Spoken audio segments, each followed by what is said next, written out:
Hello friends, welcome back to Spiritism for All, and today we continue to study the book Behind the Scenes of Obsession. Examining the Obsession's Serious Meetings is the chapter. The book is available for download and the link is at the description of this video. You can download and share with your friends and colleagues. The Spiritist meetings of any kind must have the high character of seriousness. Spirits being no other than the souls of men who lived on earth, they cannot exempt themselves from the imperative communion with us, resulting from the laws of affinity. In this regard, it should not be forgotten that discarnate spirits, simply because they are stripped of carnal clothing, are neither better nor worse than men, but a continuation of these, shaped by what they cultivated, did, and enjoyed in their past lives. Choosing as a sanctuary any place where the incorruptible lessons of Jesus are lived, Spiritism teaches that the success of the sessions depends on the objective factors that produce them, on the people who compose them, and on the established program. As essential requirements for a serious meeting, let us consider, therefore, the intentions, the environment, the component members, the psychophonic, healing, and counseling mediums. The intentions, based on the evangelical precepts of love and charity, study and learning, are the ones that really attract the superior spirits, without whose valuable contribution the results of the meetings decay to frivolity, monotony, and often to obsession. It's not just the material construction. The environment must be designed and maintained through a defined reading, prayer, and debates about the moral principles capable of creating a peaceful, optimistic, and refreshing atmosphere. The component members must strive to maintain the minimum requirements of being able to educate themselves, elevating themselves morally, mentally, and spiritually through continuous and incessant devotion to the fixation of the Spiritist idea of elevation that should make them a daily conduct guide. The mediums, similarly to the other participants, are invited to the interior policing of emotions, thoughts, words, and behavior, in order to become malleable to the instructions that they may become instruments of.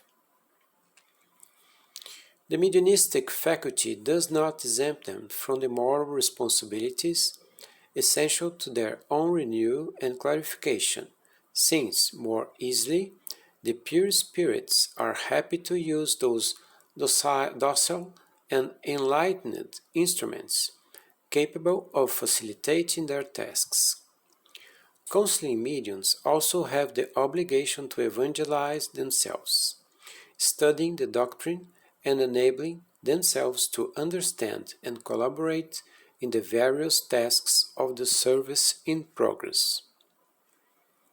In the same line of mediums' duties, one cannot neglect the psychic problem of attunement in order to establish contact with the directors of the spiritual plan who supervise the spiritual activities of this nature.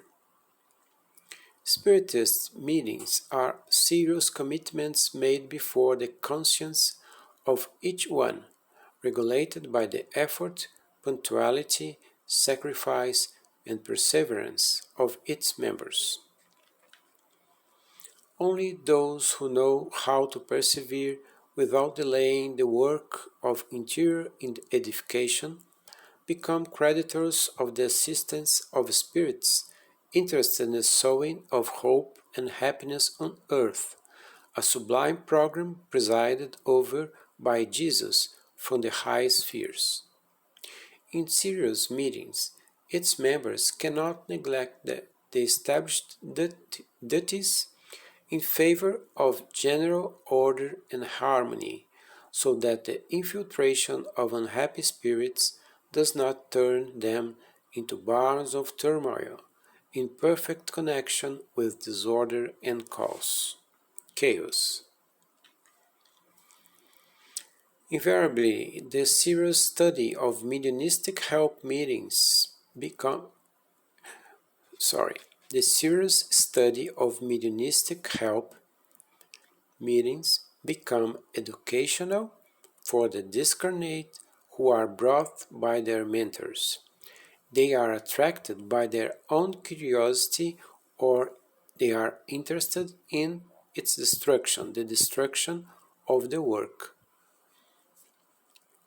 Since the society of the spiritual world is made up of those who lived on earth, likewise, there is no lack of idlers, addicted minds, parasites, inveterate persecutors, cruel obsessors, unhappy people of all kinds, who wander alone or in groups, isolated in themselves or in pernicious colonies, seeking irresponsible and unconscious prey for the commerce of vampire behavior, where the preys, the incarnate, are the ones that suffer the vampire activity, and in this case it's not blood that's sucked, but it's the vital energy of the incarnate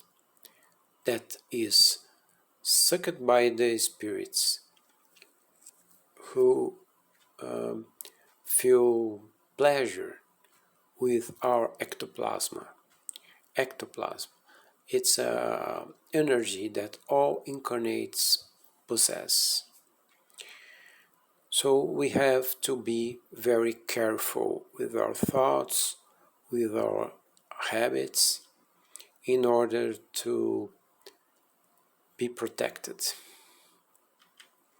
Consequently, a lot of vigilance and observation are necessary, even because a large part of these visitors are brought to the meetings so that their example for the incarnates constitutes a living lesson of awakening, changing their mental direction and causing them the interest in the solution of the afflicting problems that plague and macerate them, even when they don't realize it or pretend not to feel them.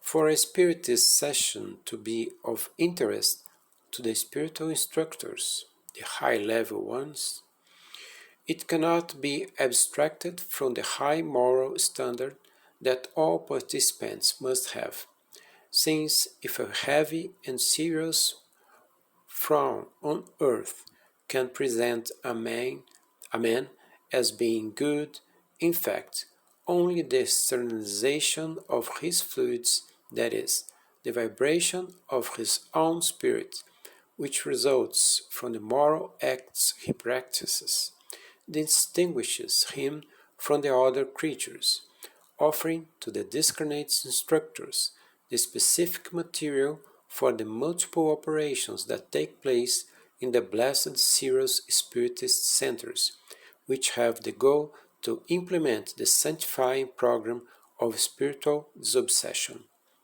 Here, when the author talks about vibration, the vibration of each incarnate, the sterilization of his fluids, he is talking about ectoplasm.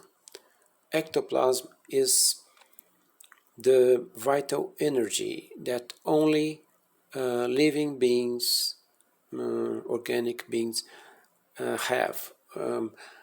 Some authors say that all beings, mineral, vegetable, animals, and man, have ectoplasm.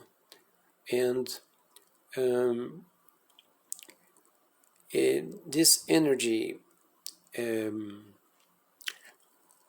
is possessed by all beings, but the organic beings, like vegetal and animal and man, have this vital ectoplasm that provides the organic life. When the ectoplasm is reduced by illness or by the old age of the individual, it may be vegetable, animal, or maybe human, so the discarnation occurs, and the breath, the food, the water, they bring to the organic being the necessary energy to constitute his own ectoplasm, or ectoplasm, doesn't matter. So it's very important to understand this, that this energy we have, we incarnate, so we have to behave in order don't have vampires, spiritual vampires, sucking our blood, our energy, when you don't protect yourself. And when the spiritual instructors find a group that is well behaved, that understands these questions, understand this spiritual reality of us all, and when we connect the group in the same vibration of love and help and charity, the high spirits can find a real laboratory of energies that allow them to make lots of operations on the perispirits of the discarnate ones, and even spiritual operations in the incarnated ones, in their perispirits. And sometimes when you heal the perispirit, the healing of the body occurs like a miracle. That's why you find in lots of spiritist centers operations that can lead to a cure, a miraculous cure of many ones. Next chapter, examine the obsessions in prayer. Thank you very much for watching us. If you liked the video, please subscribe, leave us your like, and share it with your friends. Thank you very much.